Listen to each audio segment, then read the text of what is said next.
ଶେଷରେ ରାଜ୍ୟସଭା ନିର୍ବାଚନରେ ଯାହା ଆଶଙ୍କା କରାଯାଉଥିଲା ତାହା ହିଁ ଆଜି ନିଶ୍ଚିତ ଭାବରେ ଘଟିଛି।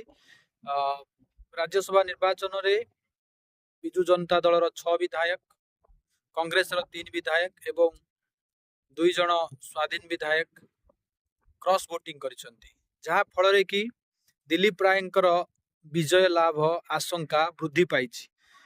ଯଦି ଆମେ ଦେଖିବା ତେବେ କେଉଁଠି ନା କେଉଁଠି କଂଗ୍ରେସ ଏବଂ ବିଜେଡି ଯେଉଁ ମିଳିତ ଭାବରେ ଅ,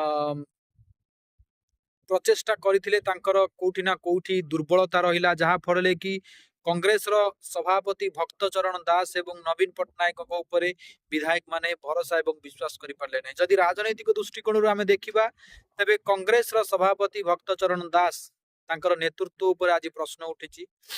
କଂଗ୍ରେସର 3 ବିଧାୟକ ଆମର ସାନଖେମୁଣ୍ଡିର ବିଧାୟକ ରମେଶ ଜେନା, ସୋଫିଆ ଫିରଦୋସ ଏବଂ ଗମାନ, ଏ 3 ଜଣ ଯେଭଳି ଭାବରେ କ୍ରସ୍ ଭୋଟିଂ କରିଛନ୍ତି ସେଥିରୁ ଜଣା ପଡୁଛି ଯେ ଆଗାମୀ ଦିନରେ କଂଗ୍ରେସ କୋଲାପ୍ସ ହେବ। ଠିକ ସେଇଭଳି ବିଜୁ ଜନତା ଦଳର 6 ଜଣ ବିଧାୟକ ଯେତେବେଳେ କ୍ରସ୍ ଭୋଟିଂ କରୁଛନ୍ତି ସେତେବେଳେ ନବୀନ ପଟ୍ଟନାୟକଙ୍କର ଦକ୍ଷତା ଉପରେ ମଧ୍ୟ ପ୍ରଶ୍ନ ଉଠୁଛି। ସୌଭିକ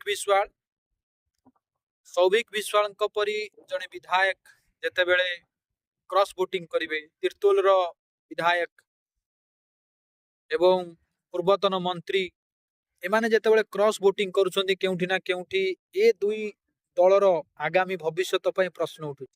ତେବେ ସେପଟେ ଏକ ଖୁସି ଖବର, ଦିଲ୍ଲୀପ ରାୟ ବିଜୟ ହେବା ସୁନିଶ୍ଚିତ ବୋଲି ଯେତେବେଳେ ଗଣନା କରାଯାଉଛି ସେତେବେଳେ ରାଜ୍ୟ ରାଜନୀତିରେ ଏକ ଆଶଙ୍କା ସୃଷ୍ଟି ହେଇଛି। ଏଇ ଯୋଉ ବିଧାୟକ ମାନେ କ୍ରସ୍ ଭୋଟିଂ କରିଛନ୍ତି ଏଥିରେ ସେଥିପାଇଁ ଦାୟୀ କିଏ? ଦଳର ମୁଖ୍ୟ ନବୀନ ପଟ୍ଟନାୟକ ବା କଂଗ୍ରେସର ମୁଖ୍ୟ ଭକ୍ତଚରଣ ଦାସ? ଏଭଳି ପ୍ରସଙ୍ଗରେ ଆମେ ଗୋଟିଏ କଥା କହିବୁ, ଭକ୍ତଚରଣ ଦାସଙ୍କର ଯେଉଁ 15 ବିଧାୟକ ଥିଲେ ସେ 15 ବିଧାୟକଙ୍କ ସହିତ କୌଣସି ପ୍ରକାର ଆଲୋଚନା କରାଯାଇ ନଥିଲା। ସିଧାସଳଖ ଭାବରେ କୁହାଯାଇଥିଲା ଯେ ଆମେ ତାଙ୍କୁ ସମର୍ଥନ କରିବୁ। କେଉଁଠି ନା କେଉଁଠି ଭକ୍ତଙ୍କର ନେତୃତ୍ୱ ଆଜି ଦୁର୍ବଳତାର ପ୍ରମାଣ ମିଳିଛି।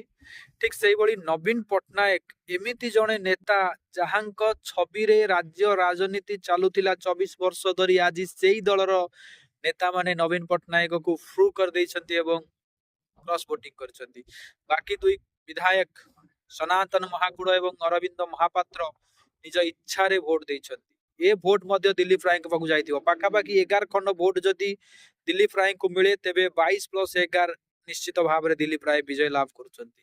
ତେବେ ଆଉ କିଛି ସମୟ ମଧ୍ୟ ପରେ ଜଣା ପଡିଯିବ ଯେ ବାସ୍ତବରେ ରାଜ୍ୟ ରାଜନୀତିର ଚିତ୍ର କଣ, ଦିଲ୍ଲୀପ ରାୟ ଜିତୁଛନ୍ତି କି ନାହିଁ, କ୍ରସ୍ ଭୋଟିଂ କଥା ସତ କି ମିଛ। ସେଇଭଳି ଭାବରେ ଉପାସନା ମହାପାତ୍ର ମଧ୍ୟ ବିଧାନସଭା ଭୋଟିଂ ସମୟରେ କିଛି ନା କିଛି ତ୍ରୁଟି ରଖିଛନ୍ତି, ଯାହା ଯେଉଁଥିପାଇଁ ମଧ୍ୟ ରାଜନୀତିର ଚର୍ଚ୍ଚାର ଶୀର୍ଷ କେନ୍ଦ୍ର ଆଜି ପାଲଟିଛି, ରାଜ୍ୟସଭାର ନିର୍ବାଚନ ଶୀର୍ଷ କେନ୍ଦ୍ର ପାଟିଛି। ଆପଣମାନେ କମେଣ୍ଟ ମାଧ୍ୟମରେ ମତାମତ କରନ୍ତୁ, ରାଜ୍ୟ ରାଜନୀତିରେ ଏଭଳି କ୍ରସ୍ ଭୋଟିଂ ଆଗାମୀ ଦିନରେ ବିଜୁ ଜନତା ଦଳ ଏବଂ କଂଗ୍ରେସକୁ ଦୁର୍ବଳ କରିଦେବ କି? ବନ୍ଦେ ଉତ୍କଳ ଜନନୀ, ଜୟ ସୀତାରାମ।